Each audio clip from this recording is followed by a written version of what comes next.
अच्छा, तो वो कन्फ्यूजन भी इस डायग्राम से क्लियर हो जाएगी। फॉर एग्जांपल हमारे पास हम बात कर रहे हैं लिंक एग्रीगेशन की। अगेन जो डिफरेंस है लिंक एग्रीगेशन और कैरियर एग्रीगेशन, लिंक एग्रीगेशन में जो टेक्नोलॉजी यूज़ हो रही है, यहाँ पे हमारे पास लेट्स से वाईफाई वाईफाई जो डाटा ट्रांसमिट कर रहा है, यहाँ पे जो डाटा ट्रांसमिट कर रहा है वो वाईफाई के जो प्रोटोकॉल है 802.11 उसके तहत कर रहा है। जो यहाँ पे हमारे पास LTE का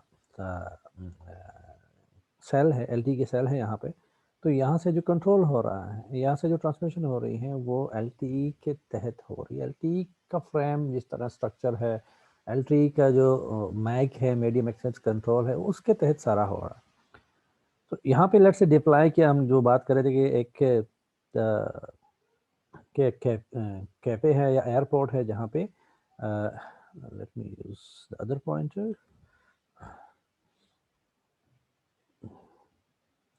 ऐसे एक एयरपोर्ट के अंदर ये वाईफाई जो है वो इंस्टॉल किया गया है। तो जो इस वाईफाई तक जो डाटा है, जो ट्रैफिक है, वो यहाँ से कंट्रोल होता है, यहाँ से आ रहा है, और कंट्रोल जो है वो भी यहाँ से आ रहा है। कंट्रोल मीन्स कि let's say this particular chunk of data should be transmitted to this particular device, वो यहाँ पे हो रहा है। तो कंट्रोल जो है बेसिकली वो LTE एंकर के साथ है, कनेक्टेड है यहाँ पे। ऐसा नहीं है कि वाईफाई खुद से कोई डाटा ट्रांसमिट कर रहा है या वाईफाई जो है इंडिपेंडेंट है। वो वाईफाई जो है वो कैरियर का या ऑपरेटर का ही वाईफाई है, और वो कंट्रोल है, प्रॉपरली कनेक्टेड है। ट्रैफिक और डाटा यहाँ से ही कनेक्ट हो रहा है, सॉरी ट्रांसमिट हो रहा है उसको।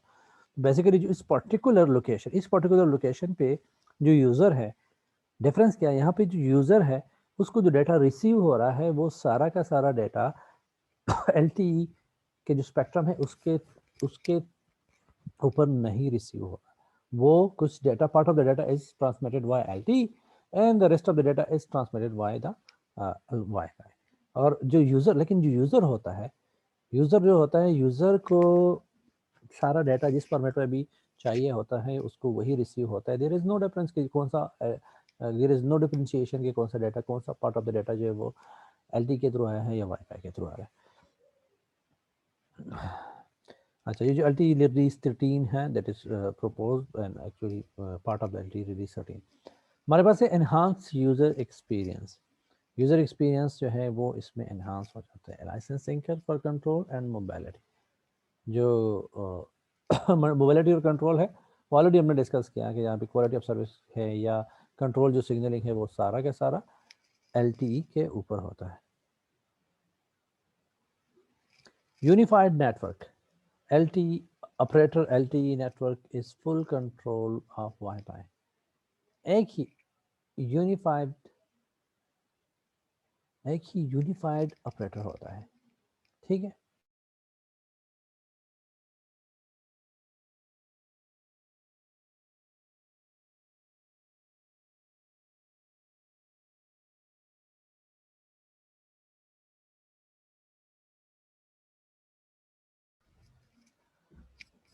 So the network is unified.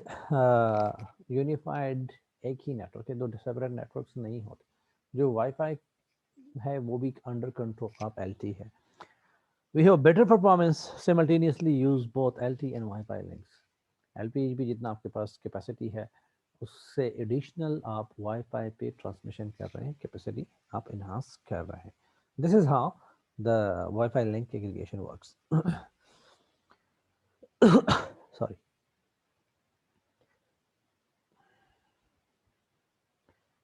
LTE और LTU जो हमारे पास क्या कहते हैं, लिंक एग्रीगेशन, कैरियर एग्रीगेशन है।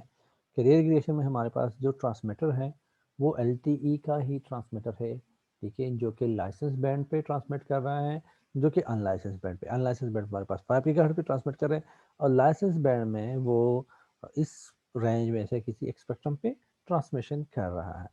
और जो एंड पे यूज़र है उसको एग्रीगेट डाटा जो है एग्रीगेट होकर मिलता है। जिस तरह हमने डिस्कस किया था, ये सप्लीमेंटल डाउनलिंक में भी यूज़ हो सकता है टू बूस्ट द डाउनलिंक, और कैरियर एग्रीगेशन में भी यूज़ होता है to boost uplink and downlink. अब आप सोचेंगे कि फ़ायदा क्या है इसका। फ़ायदा ये है कि LTE फॉर एग्जांपल आपके पास 20 मेगाहर्ट्ज़ का बैंडविड्थ है या 5 मेगाहर्ट्ज़ का बैंडविड्थ है, तो आप 5 मेगाहर्ट्ज़ जिस तरह हमने कैलकुलेट किया था लास्ट टाइम क्लास में, तो 5 मेगाहर्ट्ज पे जितना डेटा आप ट्रांसमिट कर सकते हैं उतना ही डेटा आप यहाँ पे ट्रांसमिट कर सकते हैं। लेकिन अब you need to enhance, you need to transmit more data, 5 megahertz spectrum पे जितना आप कर सकते हो कर सकते हो। तो यहाँ पे क्या अनलाइसेंस बैंड में आपके पास मजीद बैंडविड्थ है, उसी बैंडविड्थ को आप यूटिलाइज कर रहे हैं साइमल्टेनियसली। तो क्या होता है, डाटा रेट जो आपका है वो इन्हांस होता है, जो कैपेसिटी है वो इन्हांस होती है। सो yes, the capacity is 2 times greater than 2x greater and the range compared to the Wi-Fi। इसमें ये होता है रेंज इसकी है, हमारी जो वाईफाई की रेंज है, ठीक है, 2.4 gigahertz using 2.4 gigahertz, that is shorter compare. अगर हम 5 गीगाहर्ट्ज की बात करते हैं अनलाइसेंस एलटीई की, तो इसकी ट्रांसमिशन रेंज ज़्यादा है compare to wifi. Enhance the user experience, इसमें यूज़र एक्सपीरियंस जो है वो एनहांस हो जाता है। Licence anchor for mobility and management, licence जो एंकर है हमारे पास, this is use for mobility and management, तो कंट्रोल इसमें होता है। यूनिफाइड एलटीई नेटवर्क ऑलरेडी हमने डिस्कस किया, कॉमन मैनेजमेंट होता है, ये नहीं है कि वाईफाई सेपरेट ऑपरेट हो रहा है और एलटीई सेपरेट ऑपरेट हो रहा है। The last thing but last but most important, a good wifi neighbour. ये जो है एलटीई अनलाइसेंस स्पेक्ट्रम, ये this is a good Wi-Fi neighbor. Good Wi-Fi neighbor means good Wi-Fi neighbor को हम किस तरह डिस्क्राइब कर सकते हैं? Let's say we are 5 people and using unlicensed band, हम ट्रांसमिशन कर रहे हैं let's say unlicensed band पे एक ही एरिया में। तो जब हम ट्रांसमिट करेंगे तो वाईफाई प्रोटोकॉल 802.11 का जो स्टैंडर्ड है वो कहता है कि ये 5 यूज़र जो है, इन 5 यूज़र का हक जो है इस स्पेक्ट्रम पे वो सेम है। ये नहीं है कि किसी यूज़र को ज़्यादा टाइम मिलेगा, किसी यूज़र को कम मिलेगा। इस स्पेक्ट्रम पे, अनलाइसेंस स्पेक्ट्रम पे सबका फेयर इक्वल राइट है। इसको हम कहते हैं कि जो डिस्ट्रीब्यूशन है वो फेयर होगी। फेयरनेस हमने गारंटी करना होगा, क्योंकि सारे वाईफाई के डिवाइसेस जो होते हैं वो वाईफाई प्रोटोकॉल को यूज़ करते हैं, और वाईफाई प्रोटोकॉल 802.11 स्टैंडर्ड जो IEEE का है वो फॉलो करते हैं एग्जैक्टली। वो उससे वायलेट नहीं कर सकते, अदरवाइज वो डिवाइस जो है वो मार्केट में आ ही नहीं सकता। जितने भी वाईफाई डिवाइसेस है, जितने भी 2.4 गीगाहर्ट्ज या 5 गीगाहर्ट्ज पे ऑपरेट करेगा, वो IEEE 802.11 प्रोटोकॉल को यूज़ करेगा। दैट मीन्स उसमें किसी को फोकियत किसी पे हासिल नहीं होगी, सबको इक्वल राइट होंगे। अब अगर वाईफाई 5 यूज़र, हम वापस एग्जांपल पे आते हैं, 5 यूज़र अगर हम हैं और एक वाईफाई डिवाइस को यूज़ कर रहे हैं, या एक ही एरिया में, एक ही लोकेशन पे हम अनलाइसेंस बैंड पे ट्रांसमिशन कर रहे हैं, हम पांचों को एक ही क्या कहते हैं, equal, not exactly equal, but जो हमारी डिस्ट्रीब्यूशन फेयर होगी। ये नहीं होगा कि किसी के साथ किसी को बहुत ज़्यादा मिलेगा नेटवर्क में टाइम और किसी को कम मिलेगा। अच्छा, अब अगर हम बात करते हैं कि चल वाईफाई आता, एलटी आता है, एलटी अनलाइसेंस बैंड में आते हैं 5 गीगाहर्ट्ज पे, हम जिस लोकेशन में 5 यूज़र हैं वहाँ पे 5 गीगाहर्ट्ज बैंडविड्थ पे हम डेटा ट्रांसमिट कर रहे हैं। अब इसी लोकेशन पे लेट्स से एक एलटी अनलाइसेंस बैंड का यूज़र है, तो गुड नाइबर मींस कि जब ये एलटी का यूज़र अनलाइसेंस बैंड पे ट्रांसमिट करेगा, तो ये बाकी जो 5 वाईफाई के यूज़र हैं उनको, उनके लिए एक गुड नाइबर होगा। गुड नाइबर की क्राइटेरिया क्या है? गुड नाइबर की क्राइटेरिया बिल्कुल सिंपल है कि अगर ये छठा यूज़र जो है ये एल टी यू के यूज़र के बजाय एक वाईफाई यूज़र अगर होता, ठीक है, तो वो चूँकि वाईफाई का प्रोटोकॉल यूज़ करता, तो उसका जो इम्पैक्ट होता बाकी यूज़र्स पे, जो बाकी यूज़र पे उसका इम्पैक्ट होता, ये ये जो अब एल टी अनलाइसेंस का यूज़र आया है, इसका इम्पैक्ट उस छठी वाईफाई वाली यूज़र से ज़्यादा नहीं होना चाहिए। इन अदर वर्ड्स, जो छठा वाईफाई का यूज़र आ रहा है फॉर एग्जांपल, तो 5 यूज़र्स का जो टाइम मिल रहा है वो इम्पैक्ट होगा, उस पर एक इफेक्ट होगा, वो कम होगा। लेट्स से पहले हमें 2-2 सेकंड्स मिल रहे थे, लेट्स से 2 सेकंड मिल रहे थे हर यूज़र को, अब हम छठा यूज़र आया तो हम 2 सेकंड्स के बजाय 1.8 सेकंड मिल रहा है। तो अगर ये यूज़र वाईफाई का है तो 1.8 मिल रहा है हमें, अगर ये यूज़र एल का है तो इस की वजह से हमारी जो परफॉर्मेंस डिग्रेड होगी ये 1.8 से ज़्यादा नहीं, हमारा जो टाइम है 1.8 से ज़्यादा नहीं जाना चाहिए। हमारी जो परफॉर्मेंस है 1.8 से डिग्रेड नहीं होना चाहिए, क्योंकि इतनी डिग्रेडेशन या इतना इफेक्ट जो था वो हम पे वाईफाई यूज़र का था। तो ये एक गुड नाइबर के एग्जांपल है। अच्छा, यहाँ पे डिटेल से डिस्क्राइब भी किया है coexistence issue in LTE. Due to the non-exclusive use of unlicensed spectrum, there exists a coexistence issue between the different operators as well as between multiple radio access technology. Different operator के दरमियान भी हो सकता है, और different radio access technologies, for example एक LTU की technology है और दूसरी जो टेक्नोलॉजी है वो वाईफाई की है, ठीक है। तो इनके दरमियान जो है इनके दरमियान जो कोएग्जिस्टेंस है। Just a second.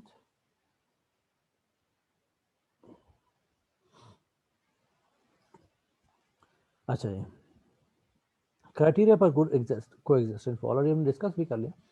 The impact of LTU interference on a given neighboring Wi-Fi node is no more than the impact of another the impact from other Wi-Fi node in the same setup.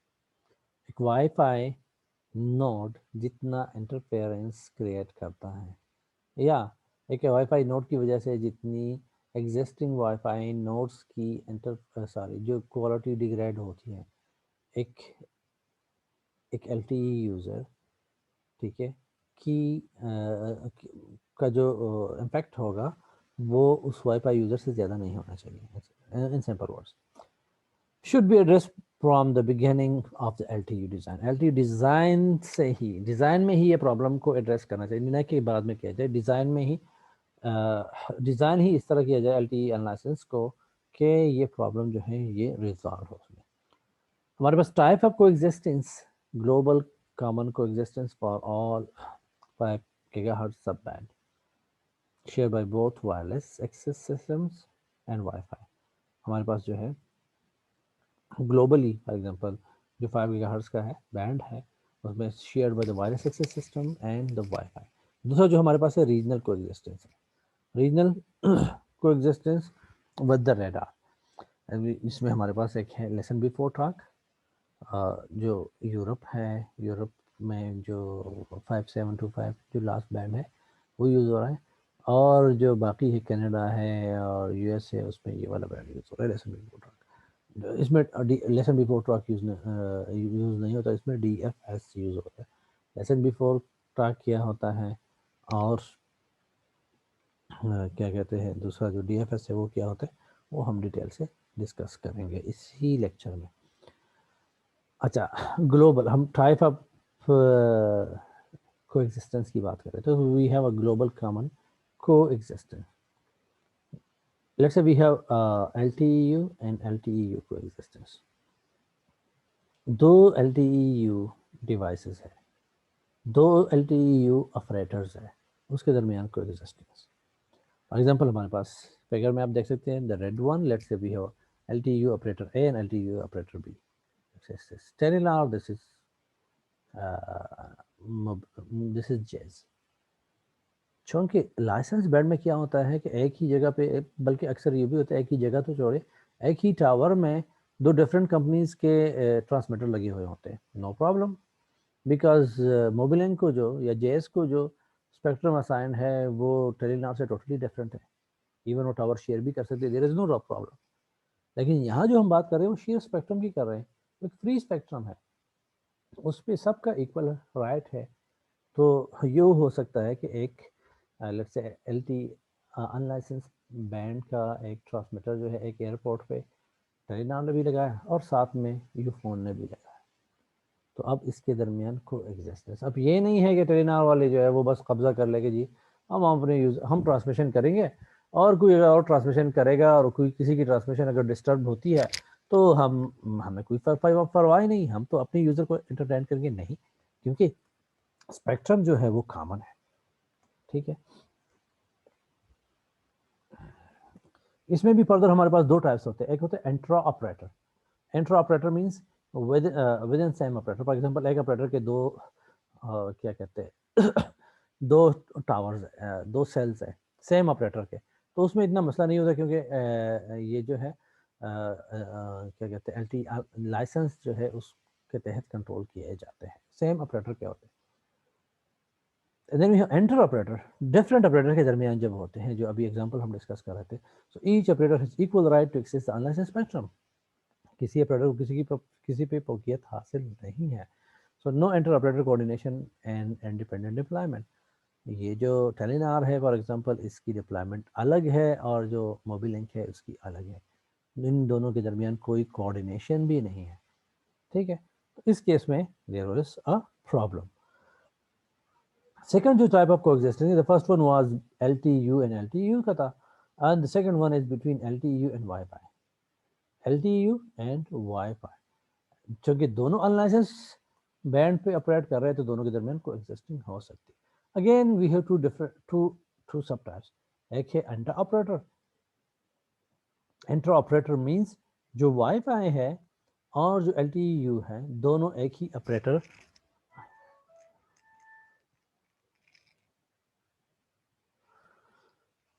One second,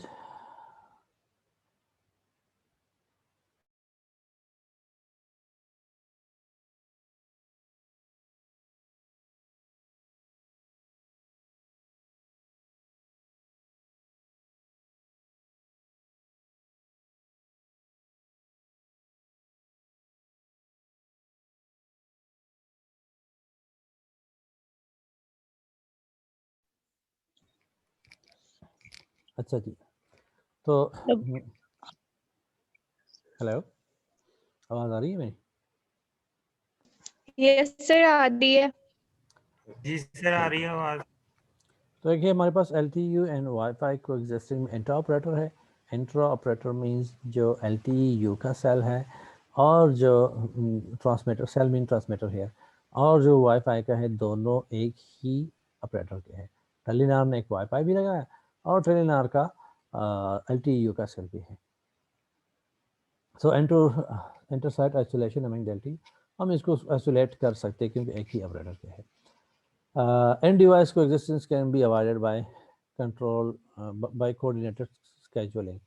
Coordinated scheduling के तहत भी हम कर सकते हैं कि let's से एक डिवाइस को एक वाईफाई के थ्रू जो है कंट्रोल किया जा रहा है, कम्युनिकेट किया जा रहा है, तो उसको उस एरिया में जो एलटीयू है उसके तहत ना किया जाता है कि वो कोएग्जिस्टेंस वाला इशू ना हो। तो जब एंटर ऑपरेटर हो एक ही ऑपरेटर के अंदर, तो उसको मैनेज किया जा सकता है, वो मसला नहीं है, क्योंकि दोनों कंट्रोल जो है दोनों का वो एक ही ऑपरेटर के पास है। लेकिन मसला कहाँ पे है? Inter operator. एंटर ऑपरेटर में again ensure the accessibility of existing wifi, similar level of inter operator wifi to wifi coexisting. एक वाईफाई दूसरे वाईफाई को जितना इंटरफेयर कर रहा है, ठीक है, उससे ज़्यादा एक एलटीई एक वाईफाई को नहीं करना चाहिए, एक एलटीई को एक वाईफाई को नहीं करना चाहिए। That's it. सो अगर डिफरेंट ऑपरेटर के हैं, जैसे एक ही रीजन में हमारे पास अच्छा यहाँ पे जिस एग्जांपल को हम देख लें, तो let's say we have operator ए जिसका एलटीयू है, और यहाँ पे ऑपरेटर ए का वाईफाई है, और यहाँ पे ऑपरेटर बी का वाईफाई है। तो इन दोनों का ही एंटर ऑपरेटर आ गया, तो मसला नहीं है। लेकिन इन दोनों का जो है ये एंटर ऑपरेटर आ गया, क्योंकि वाईफाई बी ऑपरेटर बी का है, लेकिन जो एलटीयू है वो ऑपरेटर ए का है। तो इसमें मसला है, क्योंकि इस केस में एलटीई को इंश्योर करना होगा कि एक वाईफाई पे इसका जितना असर है वो एक दूसरे वाईफाई डिवाइस के इस पे असर से ज़्यादा नहीं होना चाहिए।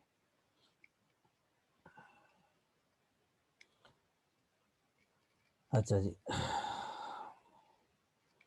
हम इसको किस तरह ओवरकम कर सकते हैं? Orthogonal exclusive use of unlicensed radio resource. हम ऑर्थोगोनल या exclusive use of unlicensed radio resource अगर करेंगे, ठीक है, तो उसमें हम इसको ओवरकम कर सकते हैं। फॉर एग्जांपल हमारे पास एक है ऑपरेटर ए, दूसरा है operator B, operator D, operator C, ठीक है। तो हमारे पास जो स्पेक्ट्रम है हम उसको डिवाइड करें कि जी ये स्पेक्ट्रम जो है ये ऑपरेटर ए यूज़ करे, ये जो बी यूज़ करे, ये सी यूज़ करे, ये डी यूज़ करे, इट्स पॉसिबल। अनलाइसेंस स्पेक्ट्रम है, लेकिन क्या है कि an agreement could be reach between the multiple operators for orthogonal access to use of unlicense spectrum. हम LTU को एग्जिस्टेंस की बात कर रहे हैं, इसकी नहीं कर रहे, इसकी कर रहे हैं, इंटर ऑपरेटर की। इसको कैसे ओवरकम किया जाए? तो एक पर्टिकुलर रीजन है, for example let's say Lahore है, तो लाहौर में लेट्स से 5 ऑपरेटर्स ऑपरेट कर रहे हैं, तो आपस में एग्रीमेंट कर ले कि जी लेट्स से टोटल जो बैंडविड्थ है वो 100 मेगाहर्ट्ज का है, तो हम इसको डिवाइड कर लेते हैं, डिवाइड बाय 5, तो 20 मेगाहर्ट्ज जो है ईच ऑपरेटर को असाइन होगा। कोई मसला ही नहीं है, इसी अनलाइसेंस स्पेक्ट्रम को ही आप यूज़ करें, लेकिन 20 मेगाहर्ट्ज को आप यूज़ करें, 20 को आप यूज़ करें, और 5 में डिवाइड हो जाएगा। Can totally avoid inter operator interference, कोई इश्यू ही नहीं आएगा, कोई इंटरफेरेंस नहीं आएगा। और इसमें मसला क्या होगा? Insufficient use of spectrum. Spectrum को आप फिर डिवाइड कर रहे हैं तो सफिशिएंट एफिशिएंटली आप उसको यूटिलाइज नहीं कर रहे। दूसरा जो इसका तरीका है वो है dynamic sharing of unlicensed radio resource. Radio resource जो है वो डायनामिकली हम डायनामिकली शेयर कर सकते हैं। डायनामिकली यहाँ पे स्टैटिक है, इस केस में स्टैटिक है क्योंकि फिक्स है। डायनामिक में क्या होगा कि based on the requirement, need जितनी होगी उस हिसाब से required. So instantaneous semi-static traffic load of LTE requires some dynamic coordination and information exchange between the operator. दोनों ऑपरेटर, चारों ऑपरेटर के दरमियान इंफॉर्मेशन एक्सचेंज का मैकेनिज्म होना चाहिए, किसको किस टाइम पे कितना बैंडविड्थ चाहिए। Lack of standards backhaul between the operator, मसला यह है कि ऑपरेटर्स के दरमियान कोई बैक में इस तरह का कनेक्शन नहीं है। Monitoring of LTE transmission over the air interpair could provide potentially enough cooperation information between the units from different operators. हम जो एयर इंटरफेरेंस इंटरफेस है इसको मॉनिटर करके ट्रांसमिशन इस पे एनर्जी इस पे मॉनिटर कर सकते हैं, but that again that would be not that much appropriate. तो इसमें क्या होता है कि लेट्स से ऑपरेटर ए है तो इसको इतना ऑपरेटर ए को फॉर एग्जांपल ये बैंडविड्थ दिया गया, ऑपरेटर बी को ये गया, सी को ये, एंड डी को ये, एक पर्टिकुलर टाइम में ये लोकेशन हुई, नेक्स्ट में ये वाली लोकेशन हुई, एंड सो ऑन। ठीक है, तो बेस्ड ऑन द लोकेशन। तो दो बेसिकली हम डिस्कस कर रहे हैं को एग्जिस्टेंस में हम डिस्कस कर रहे हैं LTE को एग्जिस्टेंस, और उसमें हम इंटर ऑपरेटर को एग्जिस्टेंस को किस तरह ओवरकम कर सकते हैं। तो these are the two methods जिसके तहत हम ओवरकम कर सकते हैं। इसमें हमारे पास जो दूसरा जो इंटरफेरेंस कोएग्जिस्टेंस है, that is between LTU and wifi. तो LTU and wifi coexistence, LTU sir is a good neighbor to Wi-Fi. Sir Even yes, sir पिछली स्लाइड में क्वेश्चन है। yes. अच्छा सर, ये जो ऊपर वाली एग्जांपल है जिसमें जो स्टैटिक है और 20वीं सम भी हमने सम में दे दी है, इट्स मींस के ये कोई रेगुलेटिंग अथॉरिटी है कि जो इनके दरमियान डिसीजन कराती है, तो नहीं पाकिस्तान नहीं रेगुलेटर लगा, क्योंकि ये ओके फ्री है, ये आपस में यस इनका कोई जो है ना एग्रीमेंट हो जाता है। ओके, इसमें जैसे यानी कि इन्वॉल्व कोई गवर्नमेंट अथॉरिटी इन्वॉल्व नहीं कोई नहीं इन्वॉल्व होती। नहीं, आपस में ये कहेंगे कि जी हम चूंकि पाकिस्तान में हम 5 ही ऑपरेटर हैं फॉर एग्जांपल, छठा तो है नहीं, तो हम आपस में डिसाइड ओके करते हैं कि जी ये बैंडविड्थ आप यूज़ कर लो, आप यूज़ कर लो, ताकि आपसे हम इफेक्ट ना हो और आपसे हम इफेक्ट ना हो।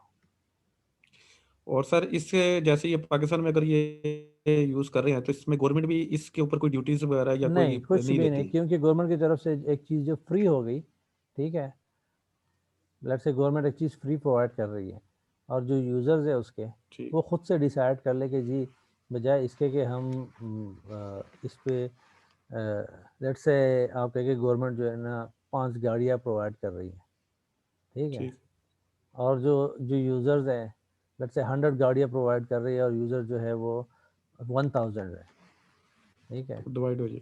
तो वो 1000 यूज़र जो है वो उसी तरह करके जी 10-10 बजाय इसके कि हम वेट करें कि कब कौन सी गाड़ी आएगी, कौन उसमें बैठेगा, उसमें सीट अवेलेबल है कि नहीं है, हम खुद से डिसाइड कर लेते हैं कि जी 10-10 का ग्रुप बना लेते हैं, ठीक है, तो सही 10 है। बंदों को ये वाली गाड़ी हो गई, ये गाड़ी ठीक है इन 10 बंदों ने यूज़ करनी, इन 10 बंदों ने यूज़ करनी, 10 का ग्रुप बना ले, इसी तरह खुद से ही जो है आप उसमें वो कर ले, कोऑर्डिनेशन कर ले, एग्रीमेंट कर ले।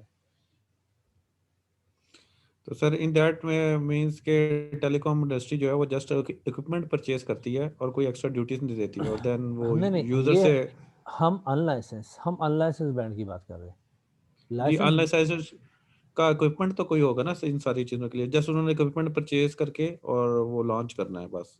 इनके पास जो अपना जो क्या कहते हैं ऑपरेटर ऑलरेडी है, जो ऑपरेटर नहीं सॉरी ओके इक्विपमेंट जो ऑलरेडी इनके पास है, ठीक है, सिमिलर इक्विपमेंट ही होगा, थोड़ी बहुत मॉडिफिकेशन, क्योंकि उसकी फ्रिक्वेंसी डिफरेंट है, ठीक है। ओके ओके तो इतना कोई एक्स्ट्रा वो भी नहीं है कि टोटली कोई नई टेक्नोलॉजी लेके आएंगे, ठीक है ठीक है।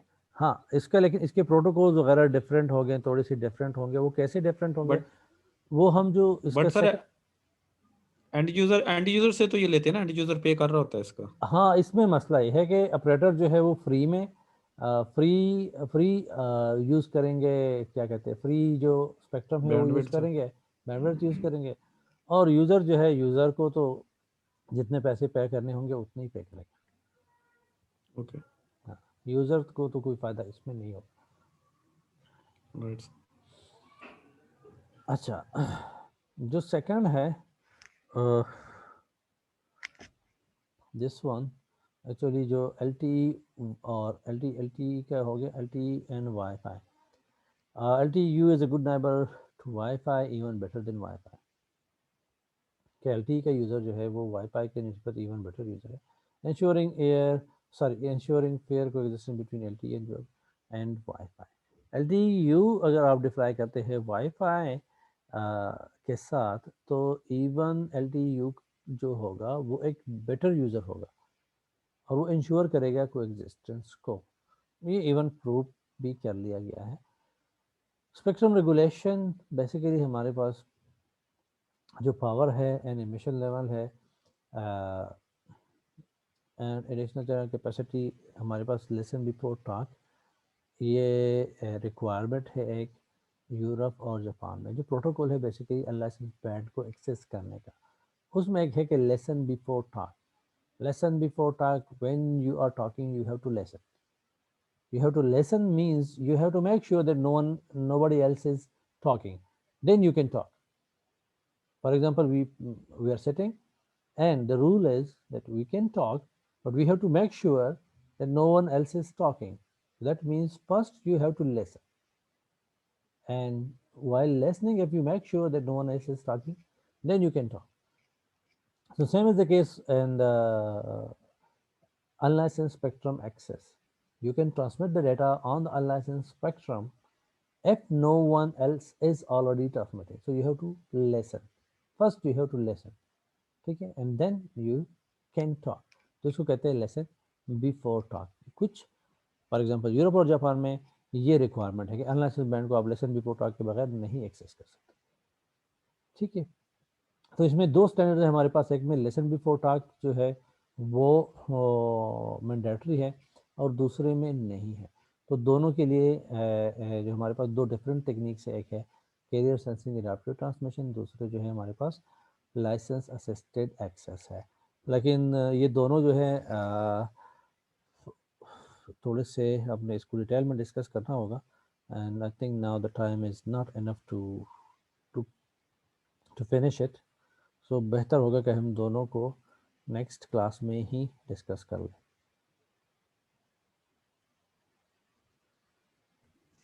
राइट सर एक क्वेश्चन और है श्योर श्योर। सर, इससे नेक्स्ट स्लाइड में ये जो सर ये जो अभी हम डिस्कस कर रहे हैं कि जो ऑपरेटर है वो कभी LTU टेक्नोलॉजी यूज़ करता है, कभी वाईफाई, यस, तो क्या फ्यूचर के लिए इसके ऊपर वर्किंग हो रही है कि इसके मर्जर के साथ कोई न्यू टेक्नोलॉजी, या अभी LTU के कुछ एडवांटेजेस हैं ये जिसकी बेसिकली वजह। LTU जो बेसिकली है ना, ये 5G का पार्ट है।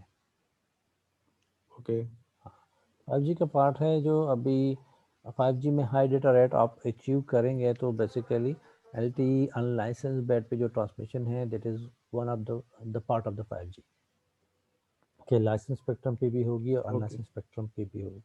ऑलरेडी जो हम रिलीज़ की बात करें 802 सॉरी 3GPP रिलीज जो हमने लास्ट क्लास में डिस्कस किए थे। नहीं सर, मेरा क्वेश्चन ये है कि अभी LTU की डिफरेंट टेक्नोलॉजी है और वाईफाई की डिफरेंट प्रोटोकॉल्स है, यस दोनों के प्रोटोकॉल डिफरेंट है। यस तो क्या फ्यूचर में ये मर्जर भी होता है? मतलब अभी मोबाइल में हम सिम यूज करते हैं, या जैसे कि वो ई सिम का कंसेप्ट आया हुआ है कि मतलब वाईफाई पे ही सब कुछ चला जाए, सिम भी चलाए, सिम भी चली जाए और जो है वैसे भी इंटरनेट भी चला जाए। ये तो देखिए, ये वाला जो कंसेप्ट है ना, बेसिकली ये तो ऑपरेटर की तरफ से है कि आपको यूज़र को जो डाटा ट्रांसमिशन है वो यूज़र की साइड पे सीमलेस ही होगा, ठीक है। लेकिन ट्रांसमिशन के लिए ओके, जो मीडियम यूज़ करेगा वो लाइसेंस और अनलाइसेंस दोनों की कम्बिनेशन करेगा। ठीक हो गया, वो ठीक हो गया, मैं कम्बिनेशन यूजर को नहीं करना। वो कम्बिनेशन जो है वो LTE अनलाइसेंस और LTE लाइसेंस की कम्बिनेशन भी हो सकती है, वो LTE अनलाइसेंस और वाईफाई की भी हो सकती है, वो लाइसेंस और वाईफाई की भी हो सकती है।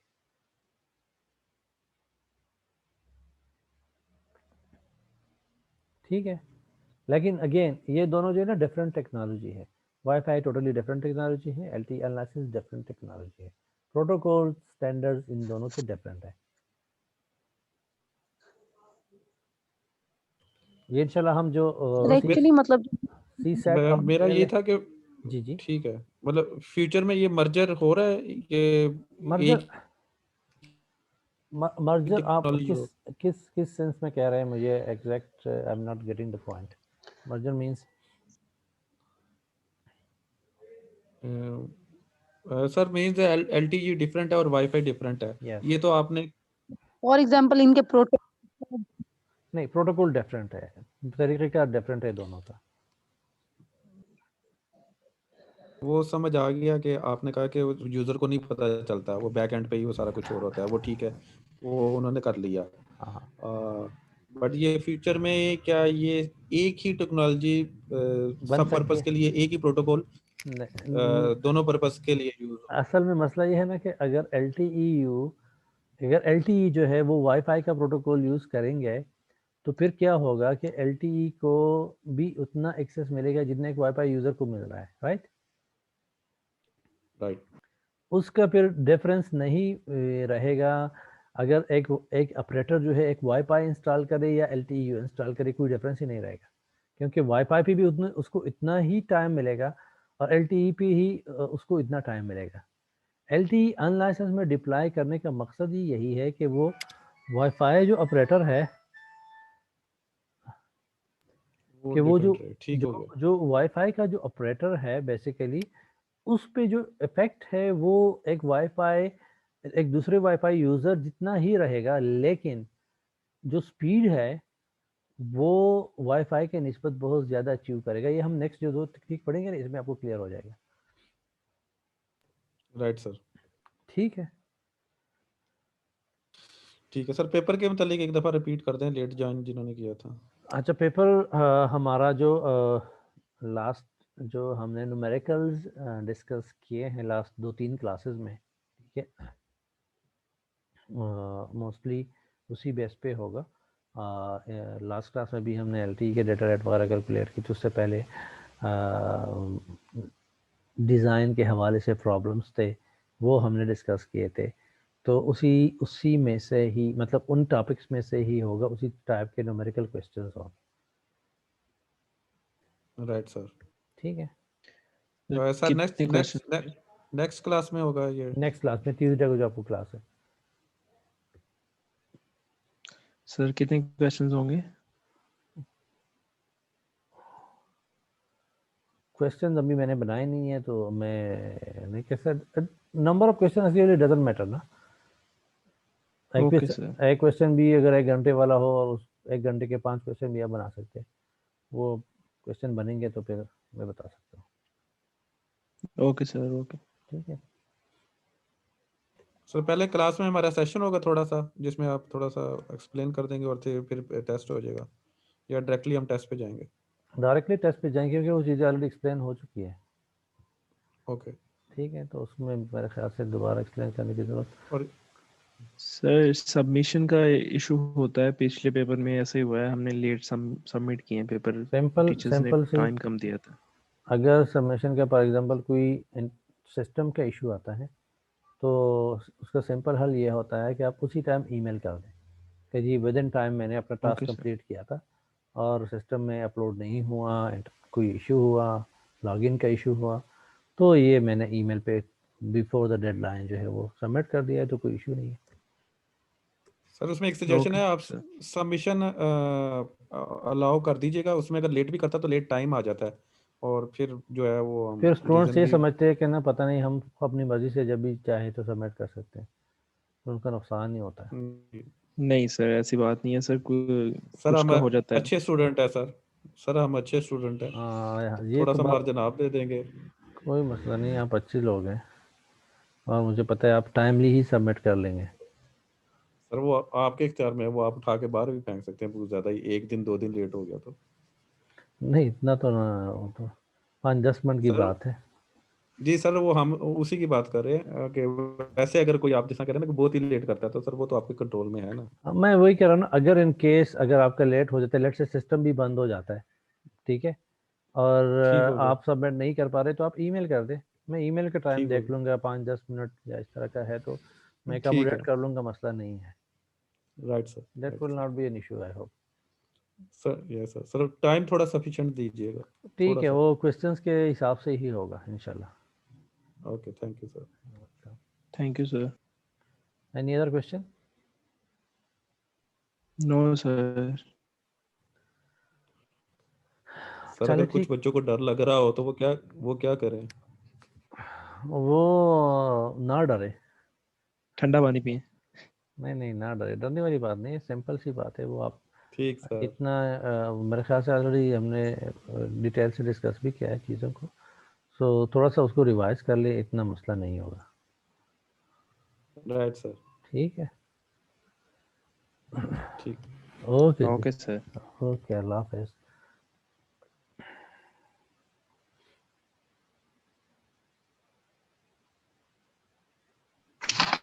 अल्लाह हाफिज़।